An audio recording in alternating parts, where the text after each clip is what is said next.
Spurgeon's Autobiography, Chapter 55. Helensburgh House and Garden, continued.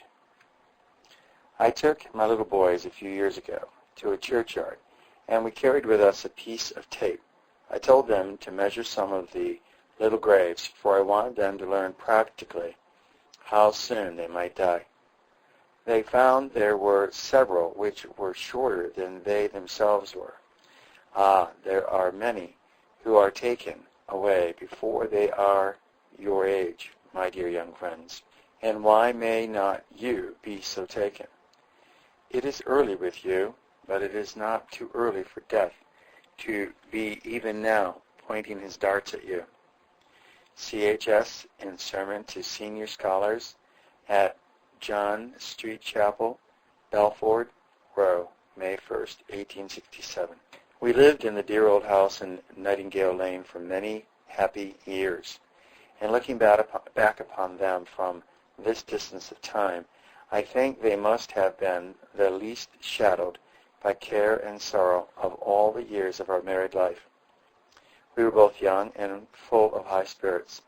We had fairly good health and devotedly loved each other. Our children grew apace in the sweet country air, and my whole time and strength were given to advance my dear husband's welfare and happiness.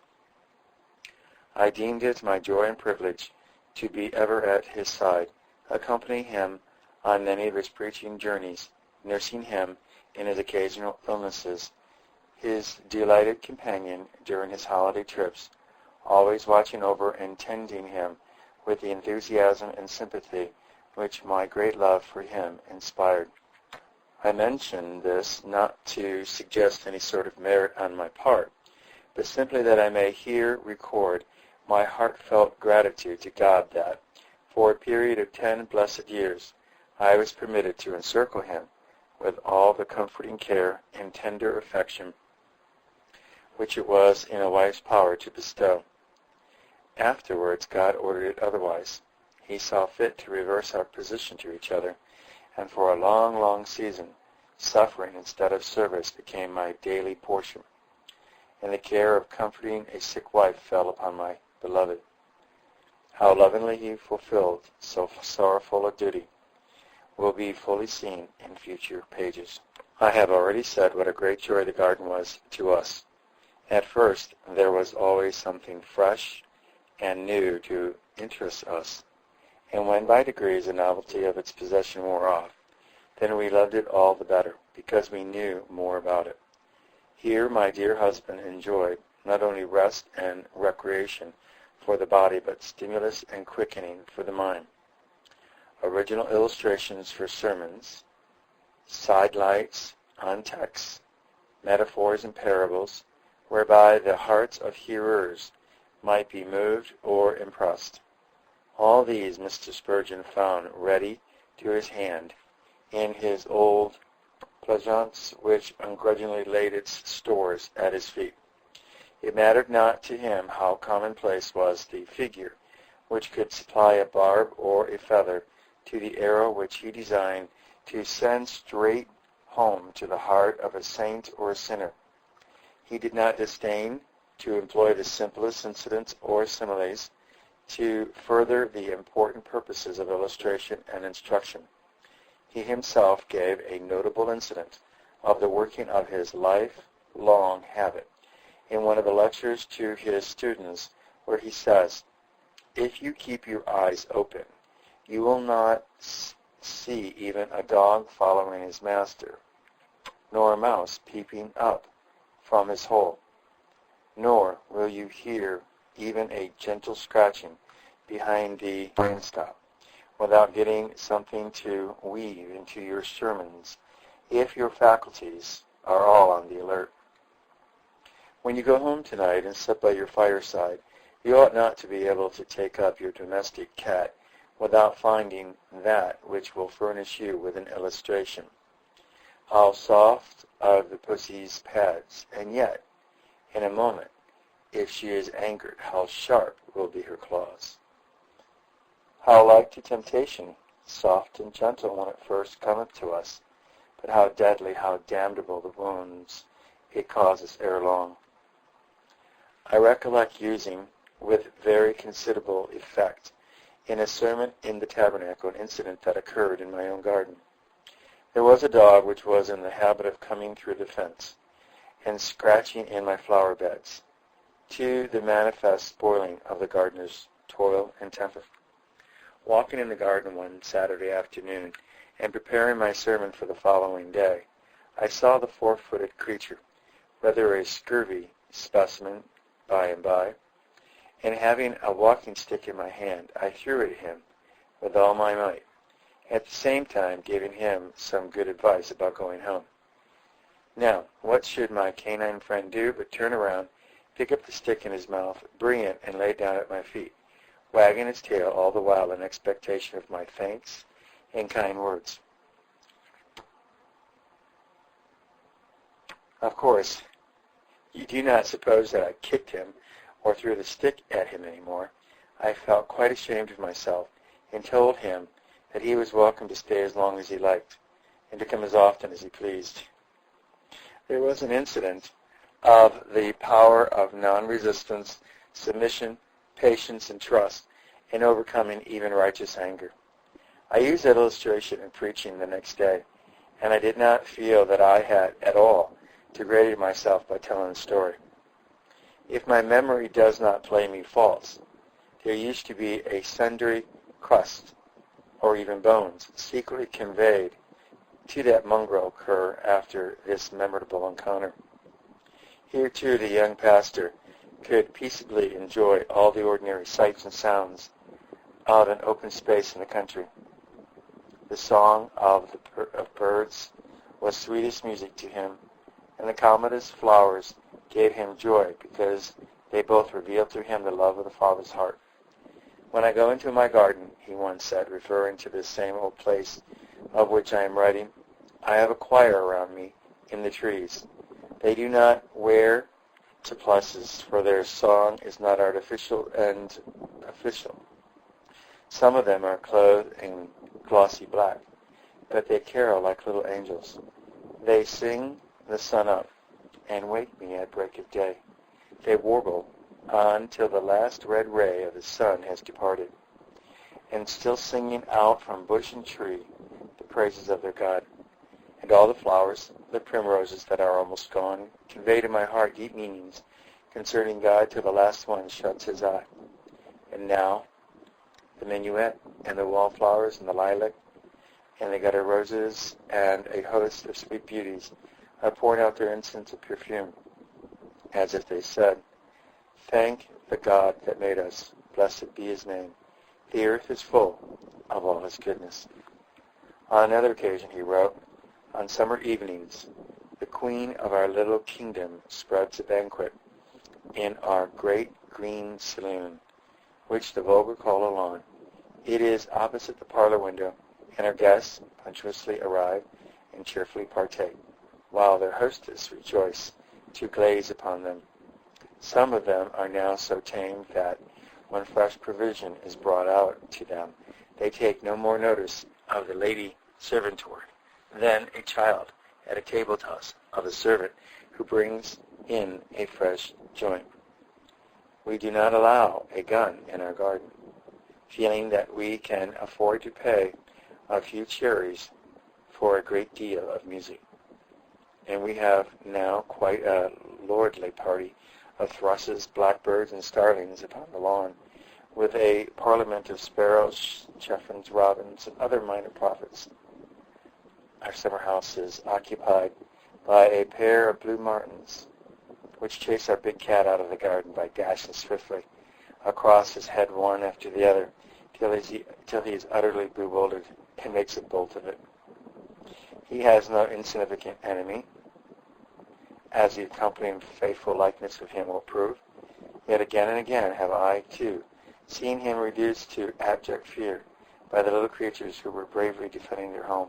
He was a splendid specimen of Felis domestica, and a great favorite of his master. He weighed nearly 18 pounds, and was singularly intelligent and affectionate. He had a trick of helping himself to milk, which highly diverted Mr. Spurgeon. His prededication were carried on for some time before the culprit was discovered. But there was so serious a loss of milk in the usual morning supply that a watch was set to see what became of it, since the thief of some sort was an uncomfortable certainty. Judge of the spy's surprise when he saw this great creature march slowly across the yard, push open the lid of the can, insert his huge paw into it, and deliberately lick the creamy member till it needed recoating by another dip. This process was repeated till Puss was satisfied, and all the while he showed no fear of punishment or sense of wrongdoing. When Mr. Spurgeon heard of this escapade, he was much amused, and had the cat and a can of milk brought to him that he might see how it is done. Dick was nothing loath to show him, and thereafter became quite a hero in his master's eyes. He would try to introduce him to show off his trick at the tea table when guests were present, and Dick indulged him by reputation of the performance. He was greatly applauded and pet him. There were some curiosities of ornamentations in this old garden of ours. The pulpit stairs, pictured in Volume 1, page 367, led up to a breezy and delightful seat in the heart of the willow tree, and there in the summertime we could always be sure of a shade from the heat. However sultry the weather might be, they were cool and gentle, frolicking amongst the branches, and waiting to fan the hot cheeks of those who cared to climb to their playground. We never knew the cause of the singular movement of the air in that particular spot, but it was a very pleasant fact, and the sound of a going in the big tree was one of the most delightful mysteries. We had also what I should imagine must be a very unusual addition to the charms of a Baptist minister's garden, the want out of a high church building, which one of the early students secured for dissenting worship when it was vacated by its ritualistic congregation for a more imposing structure. My dear husband used to point it out to visitors, calling it one of the spoils of the Holy War, and I am sure he heartily rejoiced that, in its changed position, it was at least unable ever again to assist in deluding people into the errors of baptismal regeneration. As I am writing, there flashes across my mind the remembrance of a great surprise in the adornment of our garden when once awaited us on our return from a continental trip. After the bustle and joy of the homecoming, of asking and answering innumerable questions, of kissing and petting the boys, and generally making ourselves admirable, we strolled into the garden to renew our acquaintance with its old-fashioned enticements and delights. We thought it looked very quiet, peaceful, and lovely, and we felt the sweetness of God's mercy to us in bringing us back in safety to such a fair and comely home. But our serenity was to be quickly disturbed. Close by the spot where Mr. Spurgeon interviewed the little dog, there were some steps leading under an archway to slightly lower ground, and two large vases were placed, one on each side of the deckings. When we came near to this turn in the path, we saw before us a sight which nearly took our breath away. Our amazement was so great that we stood for a minute or two without speaking, looking from one to the other and then at the innocent vases, which caused us such consternation. Someone had painted them a bright blue, relieved here and there with yellow. Who could have been guilty of such vandalism, we wondered. Fresh from the lawn of art and artisans, and from beholding all the skill and good taste combined, could provide of beauty of design and charm of coloring in every small detail of decoration and embellishment. Our recoil from our disfigured belongings can be easily imagined.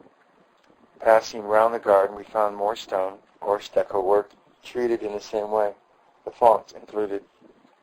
We made inquiries around the house and learned that these brilliant tints were intended to be a special welcome home to the traveler from the hands of our gardener, who thought to give us immense pleasure by the contemplation of his artisan skill. Unfortunate man, still more unfortunate possessors of two gaily bedecked gardens. I cannot remember when the gardener was shown his error, nor how soon the unsightly ornaments were restored to their original purity.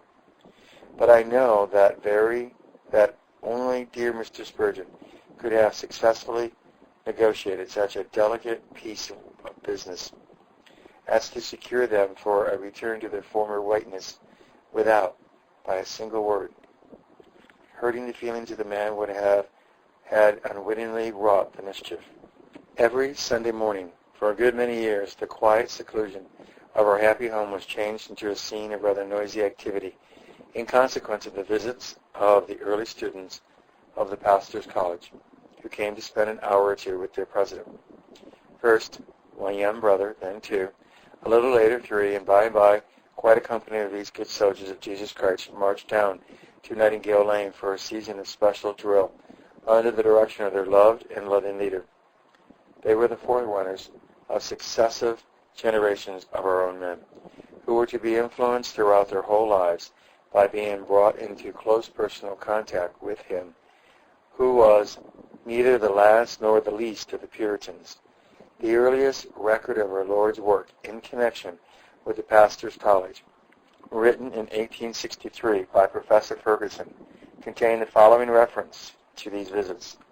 Whilst residents at Mr. Rogers' house, once every week the students assembled at that of the pastor, and were there instructed in theology, pastoral duty, preaching, and other practical subjects.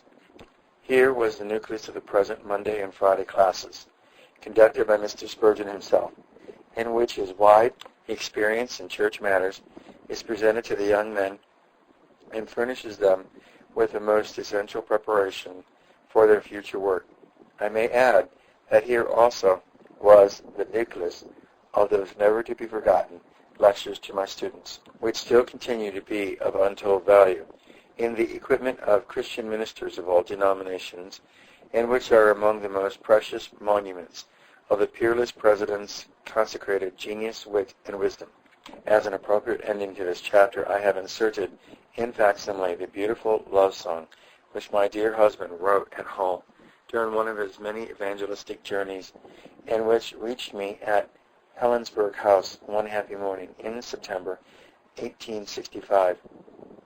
None can be expected to feel the same rapturous delight in the sweet verses as I did when I first read them. I was far more proud of them than I should have been of chains of gold or strings of pearls, and they have still the power to move my soul to an overwhelming tenderness, both of the memory and anticipation.